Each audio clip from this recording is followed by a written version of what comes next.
And welcome to Local Edition on Time Warner Cable. I'm Steve Swat with the Sacramento Report, and my guest this segment is Brian Jones, a member of the State Assembly from Santee in San Diego County. Thanks for being with us. Well, thank you for having me. I appreciate it. You are a member of the Budget Committee, the Assembly correct. Budget Committee, and so this year we're looking at a budget that is based on an assumption that California voters will approve some temporary tax increases to get to have a balanced budget. Right. Really.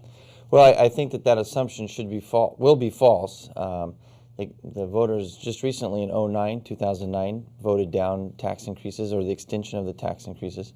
The voters in my district have resoundingly encouraged me to stand strong against extending the tax increases through the legislature, which we did last year. We stopped $58 billion of new taxes on hardworking California citizens, and I think that the governor and the majority party building this current budget on that assumption is going to prove to be a bad thing in November when the taxes fail. Well, the governor has made it clear there would be multi-billion dollars in cuts to K through 12 and several $100 million in further cuts to the University of California and CSU. Sure. Should this not pass, you're okay with that? Well, the interesting thing about his budget cuts, if you look at the taxes and what they're earmarked to go towards, only a small portion of them actually go to education.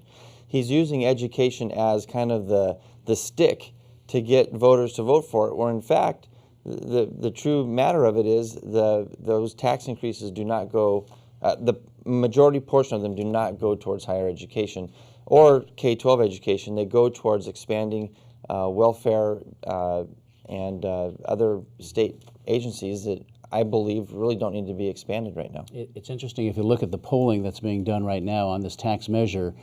California voters generally seem to favor adding a temporary tax on income of the more wealthy Californians. Sure. But the sales tax, even though it's only a 0.25%, is not favored very much at all. Well, another fallacy in that whole tax scheme is as we tax the rich, so to speak, using the governor's terms, more and more, those are the most transient folks in our economy. They can pick up and leave. So, and that's already been proven out through the current tax scheme. We have fewer people in California paying taxes at the $250,000, $500,000, $1 million rate than we did just 5 years ago. Those people are leaving the state and they're taking their businesses with them. So to even assume that you're going to get more tax revenue out of that population, I think, is also false, because they can pick up and leave town. But the Democrats and the governor seem to make it's a matter of fairness, because over the last several years, the top 20% in California has made out pretty well, but the rest of the 80% has not. Sure. And I think what would be fair is if you have job creators, people that are taking risk of their own capital, building their businesses, to keep them here so that they can employ people in California and keep them employed here in California. Buck Knives, for example, in my district 10 years ago, picked up and moved to Idaho. They were one of the first companies to see what's going on. And a lot of their employees went with them because they like working for Buck Knives, and they thought that there was a better opportunity in Idaho to make a living there and raise their families.